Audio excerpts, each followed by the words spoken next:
다 함께 찬송가 144장 예수 나를 위하여 찬양하시겠습니다.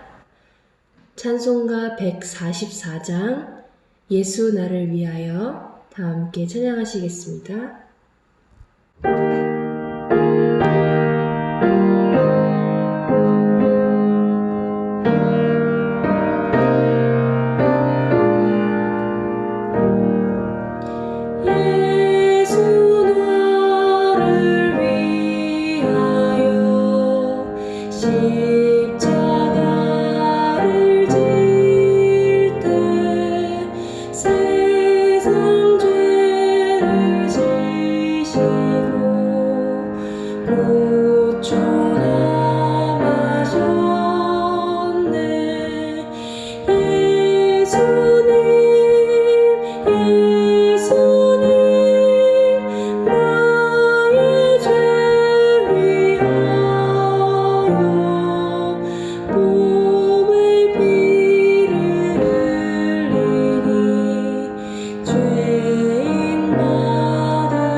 함께 기도하시죠.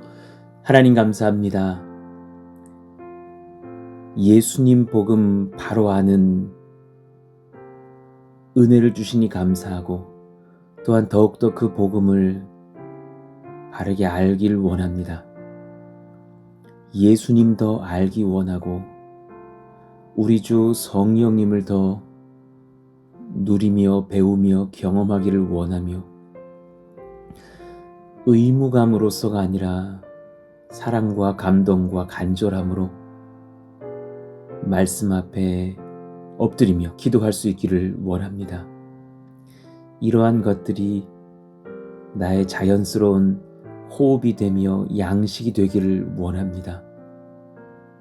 바라건대 주님, 세례 요한의 삶처럼 저희와 함께 해주셔서 성령의 능력, 성령의 열매를 경험하는 삶이 되게 하여 주시길 원합니다. 내가 드러나는 인생이 아니라 예수님을 드러낼 수 있는 인생이 되기를 원합니다. 오늘 또 그러한 말씀을 받을 때 우리에게 선한 복음으로 또 바른 회개의 삶들로 우리를 지도하여 주옵소서. 감사합니다. 예수님의 이름으로 기도하옵나이다. 아멘. 우리 같이 암송하실 말씀 마태복음 5장 3절입니다. 같이 읽고 암송합니다. 심령이 가난한 자는 복이 있나니 천국이 그들의 것임이요.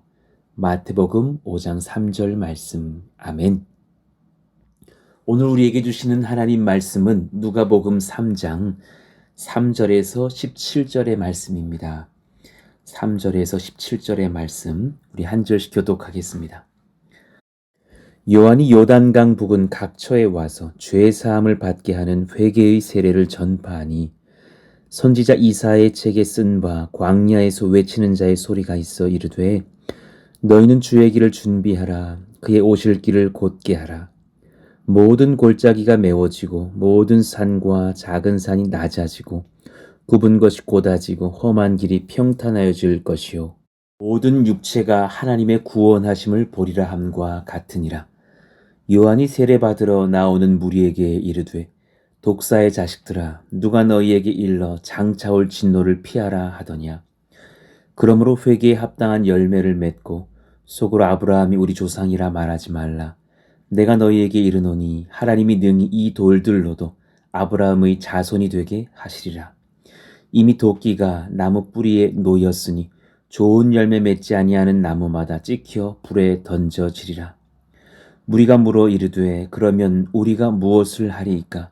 대답하여 이르되 옷 2벌 있는 자는 옷 없는 자에게 나눠줄 것이요 먹을 것이 있는 자도 그렇게 할 것이니라 하고 세리들도 세례를 받고자 하여 와서 이르되 선생이여 우리는 무엇을 하리이까 하매 이르되 부가 된 것 외에는 거두지 말라 하고 군인들도 물어 이르되 우리는 무엇을 하리이까 하매 이르되 사람에게서 강탈하지 말며 거짓으로 고발하지 말고 받는 급료를 족한 줄로 알라 하니라.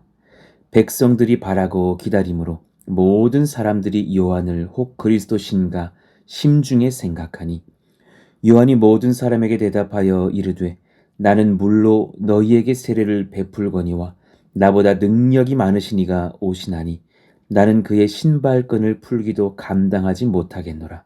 그는 성령과 불로 너희에게 세례를 베푸실 것이요 손에 키를 들고 자기의 타작 마당을 정하게 하사 알곡은 모아 곡간에 들이고 쭉정이는 꺼지지 않는 불에 태우시리라. 아멘. 오늘 말씀 진실한 회개와 예수님을 믿음은 늘 함께합니다. 진실한 회개와 예수님을 믿음은 늘 함께합니다. 라는 제목으로 말씀을 전합니다. 오늘 말씀의 제목처럼 회개와 주를 향한 믿음은 떨어질 수 없고 분리될 수 없는 것이죠. 회개 없이 주를 믿을 수 없고 회개만 하고 예수를 부인할 수 없습니다. 그러니 예수님을 믿지 않는 자가 진실하게 회개할 수도 없거니와 예수를 부인하면서 행했다고 하는 모든 마음의 후회와 반성들이 성경이 말하는 올바른 회개가 되지 못한다는 것입니다. 그러니 엄밀히 따지면 회개는 성령의 능력으로 예수님을 경험했을 때에만 가능한 것이라고도 말할 수 있습니다. 그저 인생들이 후회하고 반성하고 자각하고 하는 수준의 어떤 것과는 다른 것이죠. 진실한 회개와 예수님을 향한 믿음은 그러니 늘 함께합니다. 세례 요한이 선하고 지혜로운 주의 종으로서의 사역, 이것을 감당할 수 있었던 그 근본은 성령의 지도 아래서 이 진리를 명확히 깨닫고 전하고 있었기 때문입니다. 회개와 주를 향한 믿음은 함께한다라는 진리요. 세례 요한의 탁월함은 예수님의 사역의 길을 예비하였던 마지막 선지자의 사역의 그 탁월함에 있습니다. 그는 참 지혜롭고 탁월하게 단지 그의 은사와 IQ를 잘 사용했다라는 의미가 아니라 성령과 말씀에 붙들려서 바르게 사역함에 있었습니다. 예수님을 증거하는 사역을 예수님께서 오시기 직전부터 직접 증거하였던 성령의 사람. 물론 예수님께서 이 땅에 이미 와 계셨으나 공생애를 시작하시기 전부터 먼저 그 예수님의 복음의 능력을 증거하고 있었던 사람이 바로 세례 요한입니다. 세례 요한은 본인을 증거했던 사람이 아니고 본인이 어떤 또 다른 회개의 길을 인도했던 사람이 아니라 예수님을 향한 회개와 예수님을 향한 믿음의 길을 증거했던 예수님의 공생의 직전부터 사역하여서 먼저 예수님을 예비한 탁월한 선지자이었습니다. 예수님을 믿는 자들이 경험해야 하는 회심의 은혜를 예수님 오시기 전부터 증거하였던 사람이라는 말씀입니다. 그 회심이 무엇인지 일전에 그 히브리서 설교에서 기억이 나십니까? 회개와 믿음을 합쳐서 회심이라고 말할 수 있습니다. 세례 요한은 하나님 앞에서 나의 죄악을 회개할 것을 선포하였습니다.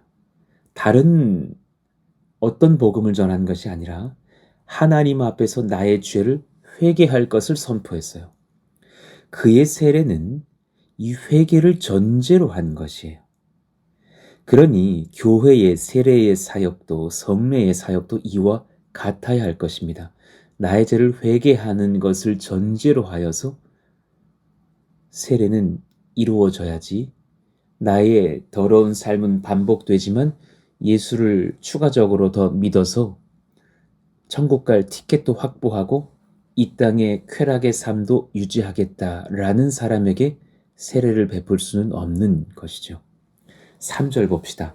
요한이 요단강 부근 각처에 와서 죄 사함을 받게 하는 회개의 세례를 전파하니, 여기서의 그 회개, 메타노이아라는 단어인데요.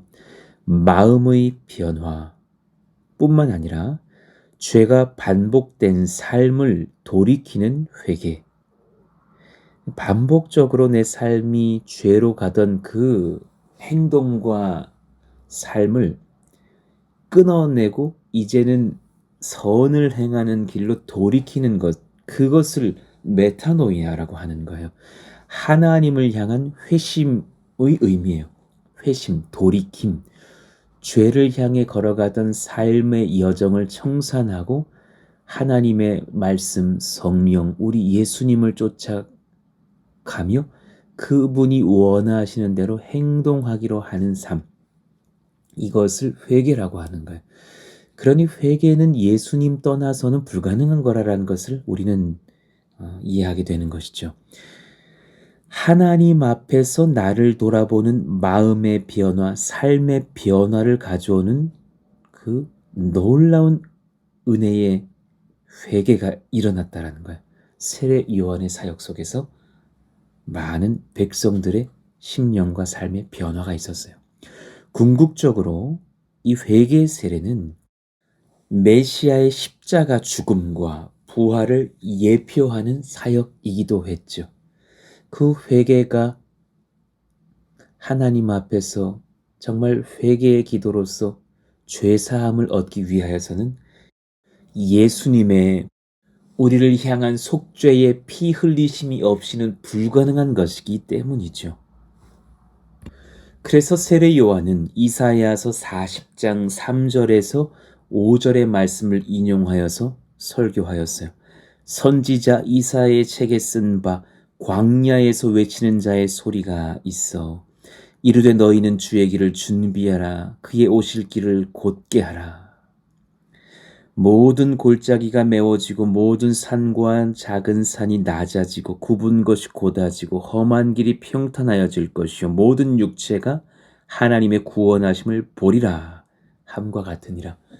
이사야 40장 3절에서 5절의 말씀을 그대로 인용한 것이에요. 광야에서 외치는 자의 소리, 누구를 지칭하는 것입니까? 신약시대에 예수님을 예비하였던 꼭 구약의 엘리야와 같은 선지자 세례 요한의 사역을 의미하는 거예요. 이르되 너희는 주의 길을 준비하라. 그의 오실 길을 곧게 하라. 주의 오실 길을 준비할 공동체를 일으켜 내시겠다라는 예언의 성취입니다. 그러니 이것이 요단 강가에 사람들이 몰려와서 세례 요한의 설교를 듣고 회개의 세례를 받았으니 그 말씀이 성취되고 있었던 것이죠. 많은 사람들이 세례 요한에게 나와서 예수 그리스도의 복음을 듣고 회개의 세례를 받았던 것입니다. 세례 요한은 자신의 사역을 한 것이 아니라 아직 공식적으로 사역을 시작하지 않으신 예수님의 사역을 성령을 의지하여 먼저 선행하고 있었던 것이에요. 그는 자기의 능력을 과시하는 사역을 했던 자가 아니라 예수님의 탁월하심이 무엇인지를 먼저 증거하였던 탁월한 선지자, 탁월한 목사, 탁월한 선교사의 역할을 감당하고 있었던 것이에요. 5절 모든 골짜기가 메워지고 죄로 인한 하나님과의 단절이 회복될 것이라는 말씀. 모든 산과 작은 산이 낮아지고 교만과 방종한 마음이 깎여지고 그런 자들의 삶이 회복되는 것. 굽은 것이 곧아지고 지혜와 사랑과 선한 일을 감당치 못할 자들의 그 굽은 인생들이 성령의 은혜로 말미암아 곧아지고 바른 삶으로 인도를 받는 변화들이요. 험한 길이 평탄하여질 것이요.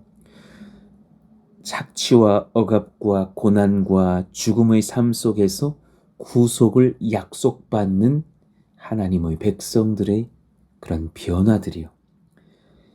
그러니 이것을 정리해서 6절 말씀에 모든 육체가 하나님의 구원하심을 보리라 말씀하신 거예요.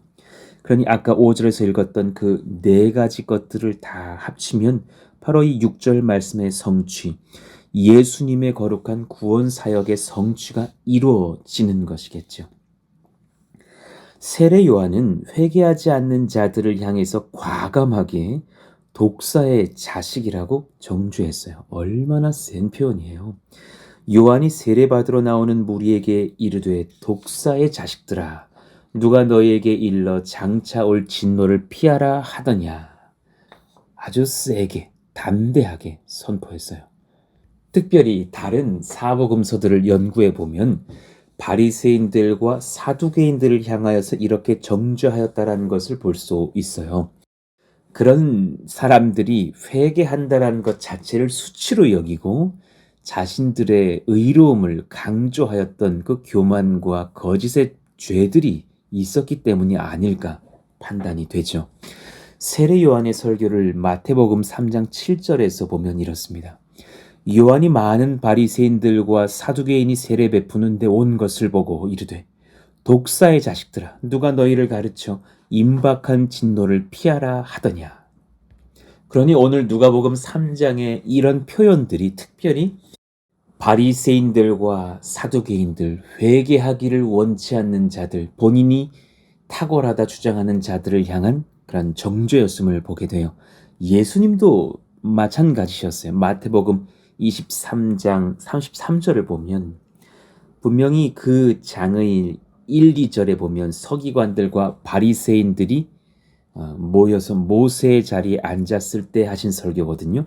뱀들아, 독사의 새끼들아, 너희가 어떻게 지옥의 판결을 피하겠느냐. 무시무시한 설교를 하셨어요. 그들은 하나님의 진노를 피할 수 없는 그런 회개의 기쁨을 알지 못하는 독사의 자식들이라고 선포를 하셨던 것이에요.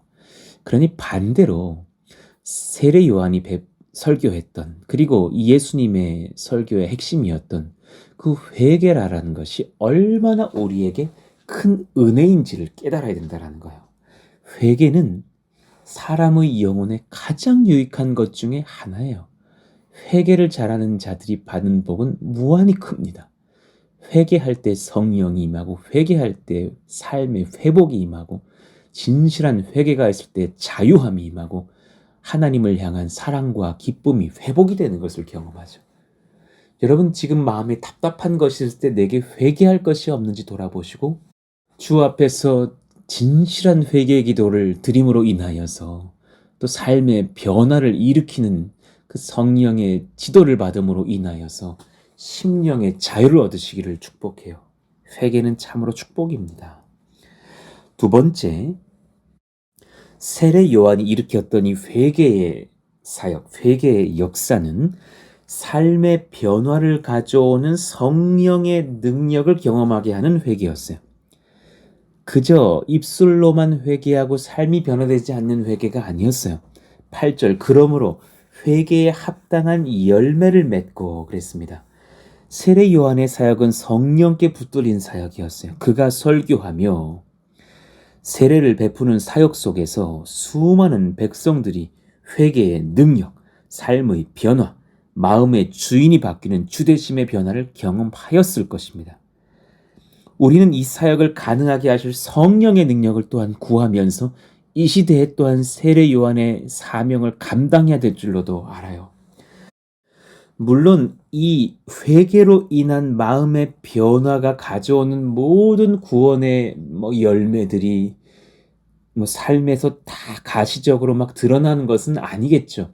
하루아침에 그 모든 성령의 열매를 다 얻고 보여줄 수 있는 것은 아니니까요. 그러나 분명히 진실한 회개는 마음의 변화에서 일어나는 삶의 변화. 저 사람이 예수 믿기 전에는 이런 행동을 너무나 당연히 하더니 이제는 그것이 하나님이 원치 않으시는 삶인 줄 알고 그 삶을 버렸구나. 오히려 이렇게 선을 행하는구나 하는 분명한 외적으로 드러나는 삶의 변화가 일어납니다. 물론 그것이 하루아침에 다 일어나는 것이 아니고 또한 깨달으면 깨달을수록 더 현저히 일어나겠으나 그런 삶의 변화가 보이기 시작할 때 그에게 사실은 진실한 회심이 있구나라고 또한 눈으로도 확인할 수 있는 것이죠. 그렇기 때문에 믿음과 회심은 한 사람의 인격과 삶을 전인격적으로 변화시키는 거예요. 회개란 죄에 대한 단순한 입술의 고백만이 아니라 근본적인 인격의 변화, 하나님의 품성을 닮아가는 삶의 변화, 행실의 변화를 가져옵니다. 반드시 예수 믿고 그 사람의 언어가 바뀌고 악한 습관이 뿌리 뽑히기 시작하고 악한 습관들이 사라지고 또 가족들을 대하는 태도가 바뀌고 돈을 대하는 태도가 바뀌고 교회와 이웃들을 향한 그런 사람들을 향한 몸가짐이 달라지는 것을 느낍니다. 이러한 품성의 변화, 삶의 변화, 행실의 변화들이 열매를 맺어서 하나님께 영광을 돌리게 합니다. 여러분, 이것이 추상적인 얘기가 아니라 굉장히 현실적인 복음이며 진리라는 것을 깨달으시기를 원해요. 품성의 변화, 삶의 변화, 행실의 변화가 결국은 드러날 때에 하나님은 영광을 받으십니다. 누가복음 19장 5절을 보십시다. 예수께서 그곳에 이르사 쳐다보시고 이르시되 누구를 보시는 거예요? 삭개오잖아요. 삭개오야, 속히 내려오라. 내가 오늘 내 집에 유하여야 하겠다 하시니 단지 오늘 그렇게 가정신방하시는 그 의미로서만의 말씀이었을까요? 아니에요. 그 마음의 집에 이제 오늘부터 너의 마음의 집에 내가 거하겠다. 내가 너의 심령에 회심을 일으켜 주겠다라는 말씀을 하신 것으로도 볼 수 있어요.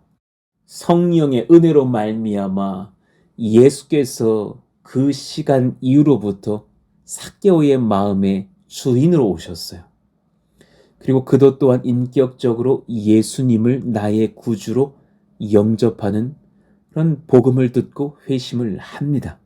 그리고 나서 그 자세한 상황들을 다 기록하지 않았으나 분명한 그 삶의 변화 고백을 성경은 기록해요. 8절 삭개오가 서서 주께 여짜오되 주여 보시옵소서 내 소유의 절반을 가난한 자들에게 주겠사오며 그날부터 그의 주인은 재산이 아니었어요. 그 마음에 우상으로 자리 잡았던 재산의 소중함, 내 부와 명예를 더 늘려가겠다라는 그 우상의 성이 무너졌단 말이에요.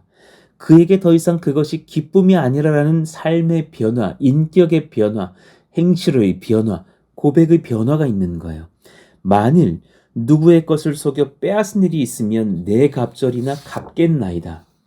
그는 더 이상 물질을 우상으로 삼지 않고 이웃을 대하는 태도를 버리고 거짓된 삶을 청산하고 또 착복했던 죄들을 회개하면서 살겠다고 선언합니다. 그리고 분명히 실천했을 것이에요. 그때 주님께서 9절 뭐라고 말씀하십니까? 예수께서 이르시되 오늘 구원이 이 집에 이르렀으니 이 사람도 아브라함의 자손이미로다. 인자가 온 것은 잃어버린 자를 찾아 구원하려 함이니라. 할렐루야. 그 진실한 회개의 삶들이 일어났을 때 그가 구원받았다고 하나님의 아들 예수께서 명하셨어요. 그러니 세 번째, 삶의 변화는 각자의 일상에서 반복되던 죄악과 무자비함을 버리는 분명한 변화였어요. 세례 요한의 설교 속에서 많은 사람들이 예수님을 만나 회심하면서 일으켜냈던 그 회개의 삶들은 반복적으로 일어났었던 내 삶의 죄악과 사랑 없음, 이기적인 행동들을 버리는 분명한 변화들이 일어났던 것이에요. 8절 속으로 아브라함이 우리 조상이라 말하지 말라. 내가 너희에게 이르노니 하나님이 능히 이 돌들로도 아브라함의 자손이 되게 하시리라. 속으로만 믿는다고 믿는 게 아니라 삶이 변해야지만 너희들은 정말 믿은 아브라함의 자손이라고 말할 수 있는 것이 아니냐. 아까 예수님께서 누가복음 19장에 삭개오의 삶의 변화를 보시고 이 사람도 아브라함의 자손이라고 선포하셨던 것처럼 말이죠. 종교성과 나의 가문과 나의 신분과 나의 죄가 드러나지 않은 어떤 삶이 우리를 구원하는 것이 아니에요. 타인에게 괜찮은 시선의 사람이 되는 것이 구원의 길이 아니라 회개에 합당한 삶이 있는 진실한 회심의 변화, 믿음, 행실의 변화가 구원을 가져온다고 말씀하고 있는 것이에요. 그러니 지금 저는 행위 구원을 말하고 있는 것이 아니라 믿음은 반드시 행실의 변화를 낳는다는 믿음의 구원을 말씀하고 있어요. 사람이 예수님을 바르게 믿는다라는 것은 반드시 회개를 동반한다라는 것이고 회개를 동반했다라는 것은 삶의 변화가 일어났다라는 것이기 때문에 삶의 변화 없는 믿음은 헛것이고 바른 믿음은 반드시 삶의 변화를 가져오게 될 것입니다. 여러분 이를 묵상하시고 주님 앞에서 바른 믿음 구하시고 진실한 회개가 있으시기를 축복합니다. 그랬더니 사람들이 묻는 거예요. 10절 무리가 물어 이르되 그러면 우리가 무엇을 하리이까? 이때부터 매우 현실적인 적용의 말씀을 세례 요한이 증거해요. 11절 어쩌면 너무 무슨 유치원에서 배울 것 같은 이야기들이지만 우리의 삶에 현실적인 적용이 있는 죄를 버리고 선을 행하는 회개의 삶의 변화에 대한 촉구였어요. 11절 대답하여 이르되 옷 두 벌 있는 자는 옷 없는 자에게 나누어 줄 것이요. 우린 너무나 옷 두 벌 있기를 바라고 옷 없는 자들을 비웃을 때가 많으나 그것이 주님 나라에서 죄악이라는 거예요. 너의 그 무자비함 사랑 없음이라는 거예요. 너가 없는 자를 돌아보고 너의 있는 것을 나눠주어라. 그것이 예수를 믿고 회개한 자의 합당한 삶이 아니냐. 먹을 것이 있는 자도 그렇게 할 것이니라. 음식도 없는 자에게 나누라고 하셨어요. 세리들도 세례를 받고자 하여 와서 이르되 선생이여 우리는 무엇을 하리이까 하매 이르되 부과된 것 외에는 거두지 말라 하고 마땅히 받아야 될 정당한 세금 외에 어떤 것을 더 착복하기 위하여서 부풀려서 강탈하지 말라고 하신 거예요. 군인들도 물어 이르되 우리는 무엇을 하리이까? 사람에게서 강탈하지 말며 거짓으로 고발하지 말고 받은 급료를 족한 줄로 알라. 군인의 신분과 공권력을 이용해서 약자를 괴롭히지 말고 또한 좀 더 많은 돈을 얻어내기 위해서 또 승진하기 위해서 그렇게 불의에 야합하지 말라고 정직하게 자신의 본분을 다하라고 말씀하고 있는 거예요. 여러분, 본질이 뭐예요? 회개는 여러분의 일상의 변화라는 거예요.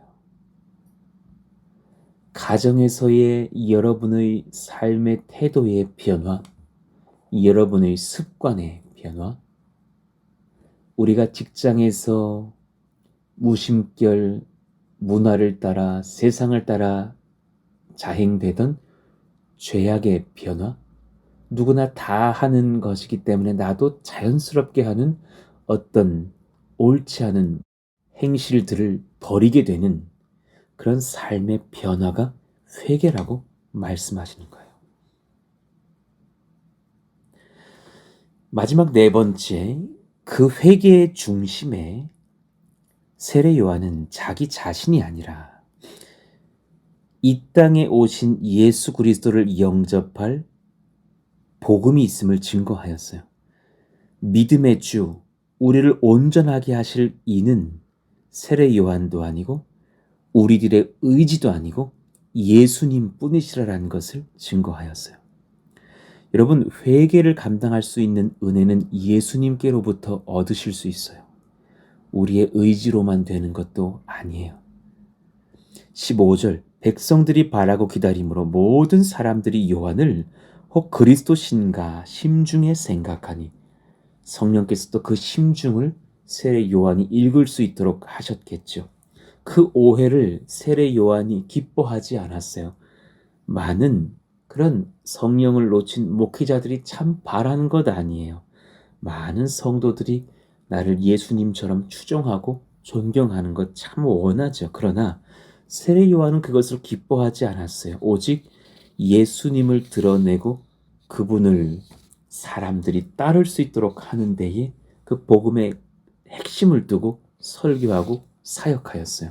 16절, 요한이 모든 사람에게 대답하여 이르되 나는 물로 너희에게 세례를 베풀었거니와 나보다 능력이 많으신 이가 오시나니 나는 그의 신발끈을 풀기도 감당하지 못하겠노라. 그러니 물로 세례를 베푸는 것은 사실 예수님께서 베푸실 그 성령과 불로 베푸실 세례의 예표밖에는 되지 않는 것이죠. 나는 그의 신발끈을 풀기도 감당하지 못하겠노라. 왜요? 그는 물로 우리를 세례 베푸시는 분이 아니셔요. 그는 성령과 불로 너희에게 세례를 베푸실 것이라. 이것이 진짜 회개가 일어날 수 있는 권세의 근원이에요. 우리 모두에게 성령과 불로 세례받는 역사가 일어나기를 원하며 그 권세는 우리 주 예수님께 있음을 믿고 또한 그를 의지하고 사모하시기를 축복합니다. 예수님은 어떤 권세를 가지신 분이에요? 17절이요. 손에 키를 들고 자기의 타작마당을 정하게 하사 알곡은 모아 곳간에 들이고 쭉정이는 꺼지지 않는 불에 태우시리라. 우리가 얼마 전에 배웠던 그 요한계시록의 말씀처럼 심판과 구원의 권세를 가지신 우리 주 예수님께서 여러분이 예수님을 영접하고 또한 회개할 때에 성령과 불로 우리에게 세례를 베푸실 예수님의 역사가 일어남으로 인하여서 진실한 삶의 변화가 가능한 것입니다. 이것이 복음의 정수입니다. 이 진리가 흔들리지 않으시기를 원합니다. 그러니 사도 바울도 사도행전 19장에서 무엇을 설교합니까? 바울이 이르되 요한이 세례 요한이에요. 회개의 세례를 베풀며 백성에게 말하되 내 뒤에 오시는 이를 믿으라 하였으니 이는 곧 예수라 하거늘. 그러니 예수님 믿는 믿음과 회개의 세례와 삶의 변화가 같이 있어야 한다는 것을 강조하여 설교하였던 것이에요. 사도행전 20장 21절 유대인과 헬라인들에게 하나님께 대한 회개와 우리 주 예수 그리스도께 대한 믿음을 증언한 것이라. 이것이 함께 일어나는 복음의 능력, 복음의 권세를 설교하였던 것이에요. 사도행전 2장 38절에 베드로의 설교를 봅시다. 너희가 회개하여 각각 예수 그리스도의 이름으로 세례를 받고 죄 사함을 받으라. 그리하면 성령의 선물을 받으리니. 회개의 역사, 예수님을 영접하며 세례를 받는 것과 성령을 경험하는 것이 다 한 가지라는 것이에요. 이것이 같이 일어나는 것이지 따로 분리될 수 없다라는 것을 설교하는 것입니다. 예수님의 설교도 마찬가지였어요. 마태복음 4장 17절 이때부터 예수께서 비로소 전파하여 이르시되 회개하라 천국이 가까이 왔느니라 하시더라. 여기서의 그 회개가 하나님 앞에서의 진실한 삶의 변화인 회개를 말하겠죠. 천국이 가까웠다라는 것이 무엇입니까? 예수님의 성육신으로 인하여서 완성될 구원 역사가 이 땅에 이르렀으니 하나님의 나라가 가까이 왔다. 그 천국에 들어가기 위해서 또한 나를 영접해야 할 것이라 말씀하시는 설교가 아닙니까? 그러니 히브리서 기자가 12장 2절에 무엇을 말씀합니까? 믿음의 주요 또 온전하게 하시는 이인 예수를 바라보자. 온전하게 하신다라는 게 무엇이에요? 진실한 회개와 삶의 변화와 성화와 이 영화를 선물하실 분, 그분이 누구십니까? 우리의 믿음의 주 예수님이 아니십니까? 그는 그 앞에 있는 기쁨을 위하여 십자가를 참으사 부끄러움을 개의치 아니하시더니 하나님 보좌 우편에 앉으셨느니라. 할렐루야. 그러니 오늘 말씀을 통해서 우리 가운데 그 바른 복음이 다시 한번 잘 정립되시기를 원해요. 예수님만 믿고 회개가 없을 수 없습니다. 그리고 회개를 하였는데 예수를 부인할 수도 없습니다. 이 회개의 역사와 죄사함의 선물을 주시려고 예수님께서 십자가를 지셨음을 또한 잊지 말아야 할 것입니다. 회개는 우리 죄를 대신하여 십자가를 지고 죽고 부활하신 예수님께 하는 것이고, 또 회개 이후 삶의 변화는 사망 권세를 이기시고 부활하신 예수님께서 우리에게 부어주실 성령의 능력으로 가능한 것입니다. 이 조화의 복음을 지키고 잘 증거하는 우리 교회가 되게 하여 주시옵소서. 소망하게 됩니다. 그러니 우리에게 이 네 가지 은혜가, 오늘 제가 증거한 이 네 가지 은혜가 허락되기를 간절히 우리가 기도해야 할 것이에요. 첫 번째, 삶의 변화를 가져오는 성령의 능력 경험하는 진실한 회개가 있게 하소서. 우리에게도 또한 구원 얻은 성도들인 우리에게도 혹여 죄로 무너진 후에 이 회개의 기도가 터져나올 수 있기를 원하며, 우리 믿지 않는 고륙들이 예수님을 믿음과 동시에 이 회개를 통하여서 성령의 능력을 경험하는 진실한 삶의 변화가 있기를 우리가 중보해야 할 것입니다. 두 번째, 특별히 믿는 우리들이 일상에서 반복되던 죄악과 무자비함을 버리는 분명한 삶의 변화를 날마다 경험하는 그런 회개의 은혜가 임하기를 원합니다. 믿는 자의 죄로 인하여서 세상에 구원받아야 할 자들이 실족하는 일이 없도록 주님 역사하여 주십시오. 우리를 긍휼히 여기시고 붙드시기를 원합니다. 이것이 한두 번의 기도로 가능한 일이겠어요?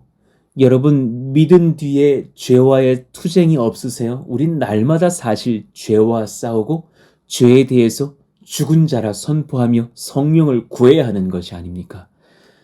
우리의 한 사람 한 사람의 영적인 지분이 크고 그 예수 믿음의 영향력이 상당하다는 것을 아셔야 할 것입니다. 예수 잘 믿고 또한 복음 담대히 증거하는 것만큼 또한 우리가 세상 사람들에게 실족을 일으키는 대상이 되지 않도록 늘 분별하고 깨어있기를 원합니다. 세 번째, 나 자신이 아니라 이 땅에 오신 예수님을 믿고 바라고 잘 증거하게 하소서. 믿음의 주, 우리를 온전하게 하실 이는 어느 교회, 어느 목사님, 혹은 나 자신, 또 다른 어떤 누군가가 아니라 예수님 뿐이십니다. 소망을 내게 두는 것이 아니라 예수님께 두시기를 원합니다. 소망을 사람에게 두는 것이 아니라 심지어 어느 교회에 두는 것도 아니라 예수님께 두시기를 원합니다. 날마다 내가 그 예수님을 바르게 바라보고 있는가를 점검하십시오. 신앙은 때로 입술로는 부인하지 않나 시선은 부인할 수가 있습니다. 나도 모르게 다른 것을 바라보면서 의지할 수 있단 말입니다. 우리 예수님 바라보고 믿고 의지하고 증거하는 신앙, 하나님께서 흔들리지 않도록 붙들어 주시기를 원합니다. 마지막 네 번째, 세례 요한처럼 이 예수 복음 잘 전하는 우리 가정, 우리 교회 되게 하시기를 원합니다.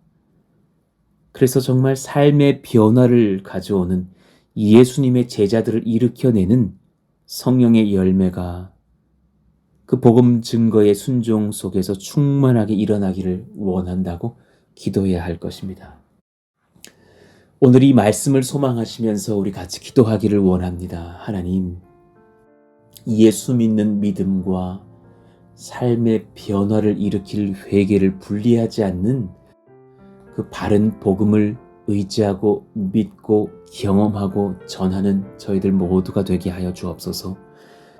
오늘 말씀을 돌아보시면서 오늘 내가 적용할 게 무엇인지를 꼭 찾아보시고 회개할 것을 회개하고 또 버릴 삶들의 반복들을 내어버리고 붙들어야 할 하나님의 은혜와 말씀들을 붙잡는 예수님 온전히 바라보는 한 날이 되기를 원하며 한 주, 한 달, 한 해 평생이 되기를 예수 이름으로 축원합니다. 오늘 말씀을 붙들고 기도하시고요. 또 오늘은 금요일입니다. 우리 사랑하시는 청년들을 위해서 기도해 주시고 그 믿음이 흔들리지 않도록 늘 하나님께서 주관하시고 붙드시기를 원한다고, 또 우리 사랑하시는 군 장병들을 위해서도, 또 우리 선교의 그런 우리 많은 대상자들을 위해서도 기도해 주시기를 원하고, 또 다가오는 주일의 예배들이 온전히 잘 준비될 수 있도록 최근에 또 셀에 대한 그런 어떤 변화들과 여러 가지 준비들, 이를 위해서 셀 리더분들과도 소통하고 있는데 하나님께서 선한 지혜를 주셔서 이 코로나의 시기에 같이 하나님 앞에서 연합하고 교제하고 예배하고 기도함에 하나님께서 은혜를 더하시기를 원한다고 그렇게 기도해 주시기를 원합니다. 오늘 말씀을 기억하면서 우리 다 함께 주여 부르짖고 기도합니다. 주여! 하나님 감사합니다. 진실한 회개와 예수님을 믿는 그 믿음은 늘 함께함을 배웁니다. 세례 요한의 사역이 탁월했던 이유는 이 둘을 분리하지 않았기 때문인 것을 압니다. 주님, 예수 잘 믿는 만큼 내 삶이 변화되게 하여 주시고, 삶이 변화된 만큼 나를 드러내는 것이 아니라 예수님을 드러낼 수 있도록 인도하여 주시옵소서.